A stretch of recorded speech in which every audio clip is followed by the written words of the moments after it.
अस्सलाम वालेकुम, मैं हूं शाहिद हुसैन। उम्मीद करता हूं आप सब खैरियत से होंगे। आपके सामने वीडियो रखनी है कि मुलज़म ज़हीर के ख़िलाफ़ मज़ीद क्या कार्रवाई होनी है, कौन कौन से केसेस किन किन अदालतों में ज़ेर समाअत हैं, उसकी तफसीलात आपके सामने रखनी है।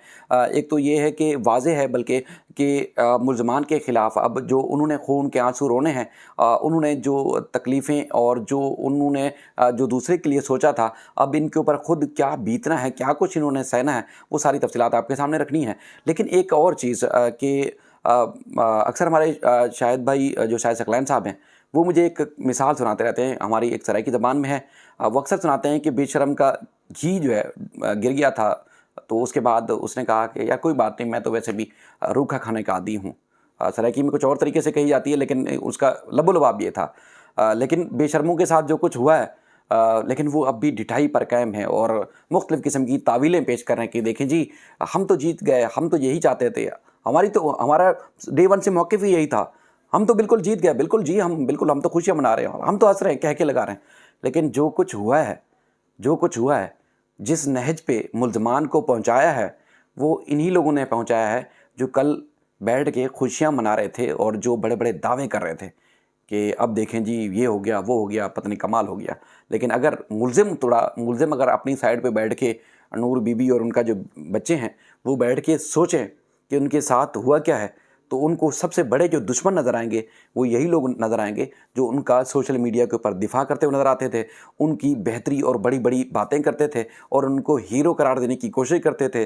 लेकिन असल में जो बेड़ा गर्क किया, वो इन लोगों ने किया है। ज़रा अगर सोचेंगे, तो उनको नज़र आएगा, क्योंकि अवाम का जो सेंटीमेंट है, ये थोड़ा-सा अगर गौर करें आप, तो वो इनकी ज़्यादा आउट-पटांग बातें करने की वजह से हुआ है, तज़हीक और तज़लील करने की वजह से हुआ है। मुकदमा अदालतों में ज़ेर समाअत था, शायद चलता रहता और कुछ अरसे में ये डाउन हो जाता। लेकिन जो एक्शन और रिएक्शन वाला जो सिलसिला शुरू हुआ, थोड़ा-सा आप गौर करें, तमाम लोग गौर करें, तो आपको नज़र आएगा कि जो मुल्ज़मान साइड को सपोर्ट करने वाले सोशल मीडिया के जो स्टार थे अपने तौर पर, उन्होंने ही किया और सब कुछ सामने आया। अच्छा, सुबह जब हम उठे, क्योंकि सिंध हाई कोर्ट में मेहदी अली काज़मी साहब से जो मुलाकात हुई, जो गुफ्तगू हुई, हमने कोशिश की कि आप तक रखें, क्योंकि बहुत सारे लोगों के पैगामात ऐसे-ऐसे मौसूल हो रहे हैं कि मैं खुद भी, मुझे यकीन नहीं आ रहा, और बहुत सारे फ़ोन आ रहे हैं, मैं तो उनको जानता भी नहीं कौन है।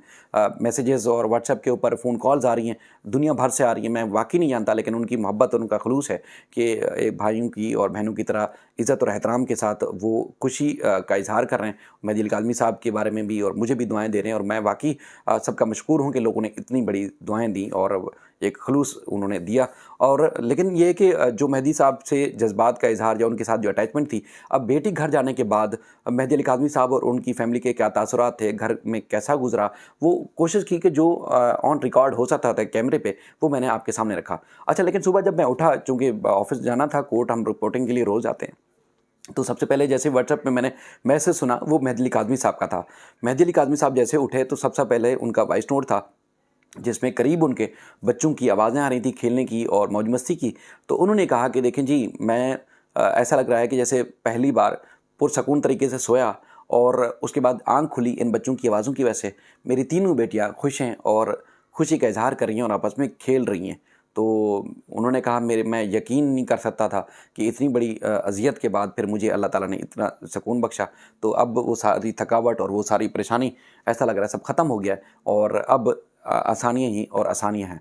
तो हमारी सब की, मुझे बड़ी खुशी हुई और मुझे भी वाक़ई ऐसा हुआ कि मैं बड़ा रिलैक्स हुआ, और उनके साथ जो अटैचमेंट थी, वो सिर्फ़ यूट्यूब और ख़बरों की हद तक नहीं, बिल्कुल एक करीबी रिलेशन बना। और मैंने आपको रात में भी, जिब्रान नासिर साहब जब हमारे लाइव में थे, तो उस वक़्त भी हमने बताया कि किस वक़्त हमें क्या चीज़ पब्लिक करनी है थी, किस वक़्त किस चीज़ को हमने पब्लिक करना है, किस वक़्त कौन सी चीज़ को सामने रखना है, किस वक़्त कौन सी चीज़ को नहीं रखना, और वक़्त आने पर उसको पब्लिक करना है, और कब मैंने मेहदी काज़मी साहब को लोगों के सामने लाना है, कब नहीं लाना, ये वो जानते हैं, जिब्रान नासिर को भी पता है। वो कोऑर्डिनेशन के साथ हुआ, और अल्लाह ताला का शुक्र है कि आप सब ने भरपूर कोशिश की। और सिंध हाई कोर्ट के जस्टिस इकबाल करोड़ो साहब, उन्होंने कोई गैर कानूनी काम नहीं किया, उन्होंने वो तारीख़ रकम की, ये सालों याद रखी जाएगी, उनकी जो खिदमत है हमेशा याद रखी जाएगी। और लोग, उन्होंने जो मैं आज खुद अदालत भी गया, तो जिस तरह उनकी जो लोग तारीफ़ें कर रहे थे, नाकाबिले बयान थी। वो हमेशा रिलीफ देते हैं, लेकिन इस केस के बाद तो उनका और जो एक अदालत में रिलीफ देने का जो एक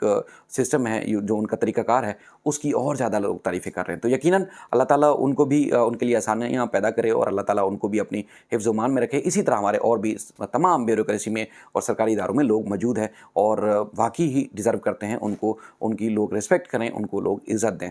और जस्टिस कौसर सुल्ताना साहिबा ने भी अपना भरपूर किरदार अदा किया, जो कि उनको कानूनी तौर पर करना चाहिए था।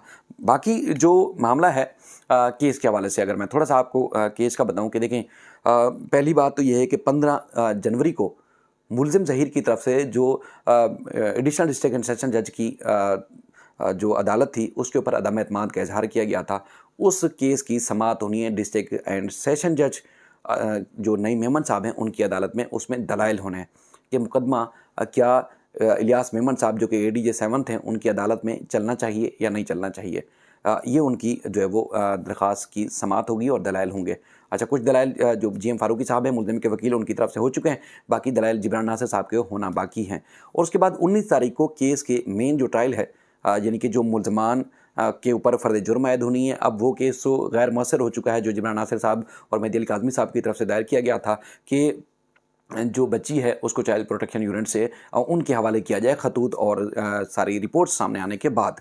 अच्छा, अब वो चूँकि दरख्वास्त गैर मौसर हो चुकी है, अब जो पहली मुझे लग रहा है जो कार्रवाई होगी वो नूर बीबी की ज़मानत के ऊपर उसमें दलाइल होंगे। ज़मानत कन्फर्म होगी या तो जो है वो ज़मानत मनसूख होगी। तो चूँकि अब वो अबूरी ज़मानत पर हैं, तो वकला के दलाइल होना बाकी हैं। पहले नूर बीबी की ज़मानत के ऊपर फ़ैसला होगा, ज़मानत में तौसीक होगी यानी कि कन्फर्मेशन होगी या ज़मानत रिजेक्ट होगी। अदालत अब दोनों का यानी कि प्रोसिक्यूशन का, मुद्दई मुकदमा का और मुल्ज़िम के वकीलों का दलाइल सुनने के बाद ही अदालत उस पर फ़ैसला करेगी। उसके बाद फिर अगला मरहला जो है वो ये है कि मुल्ज़मान के ऊपर फ़र्द जुर्म आयद होना है और फ़र्द जुर्म आयद होने के बाद जो है वो आगे कार्रवाई बढ़ेगी। इसके अलावा और भी कुछ चीज़ें थीं। अच्छा, एक तो चीज़ ये हो गई कि ये है केस की 19 जनवरी को समाअत। उसके बाद एक मुल्ज़िम ने जो दरख्वास्त दायर की थी, जिसमें लास्ट आपको याद होगा जस्टिस मुबीन लाखों की अदालत में, पहले जस्टिस आफ्ताब गोरर साहब करते रहे और उन्होंने जो डेट दी थी, उसके बाद लास्ट हियरिंग जो हुई थी जस्टिस मुबीन लाखों साहब की अदालत में हुई थी। और वहाँ जब अदालत के सामने जो तफसीलात रखी गई थी, जिसमें आपको याद होगा बड़ी-बड़ी वहाँ पर भी जो है पॉइंटेशन की गई थी, देखें जी अदालत में ये तो कहा ना, ये तो कहा ना। अब वो जो कहा ना, वो कहा ना ही हो रहेगा इंशाल्लाह। लेकिन उन्होंने जो रिमार्क्स दिए थे और के फैमिली के से मुताल्लिक, और जो ये कहा था कि चूँकि 2 रुकनी बेंच ने बच्ची की हवालगी के हवाले से फ़ैसला करना है, उस अदालत का फ़ैसला हो जाए, मुलाकात की जो दरख्वास्त है मुल्ज़िम की, उसमें बाद में फ़ैसला किया जाएगा। तो उसकी जो समाअत है वो 16 जनवरी को है।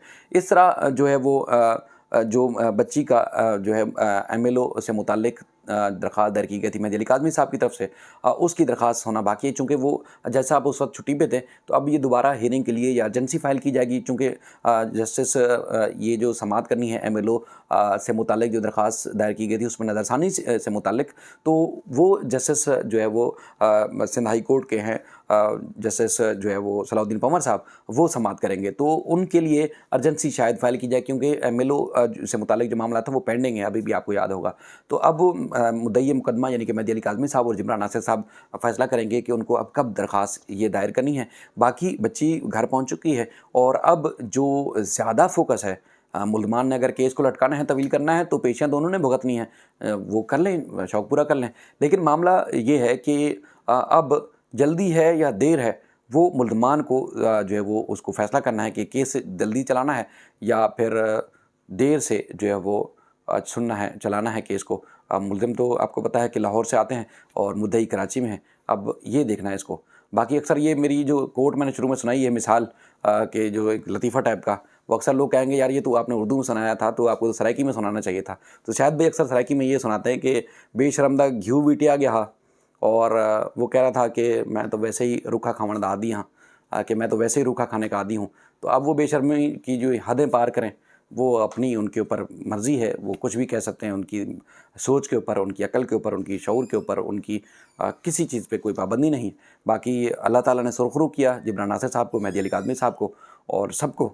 तो मैं समझता हूँ कि जिसने जो एफ़र्ट्स किया और जद्दोजहद की, वो वाक़ई ही काबिल सताइश है। अपना ख्याल रखिएगा और ये सिलसिला छूटेगा नहीं इंशाअल्लाह। आपको जो रिपोर्ट करने का जो सिलसिला था, वो जारी रहेगा। अल्लाह हाफ़िज़।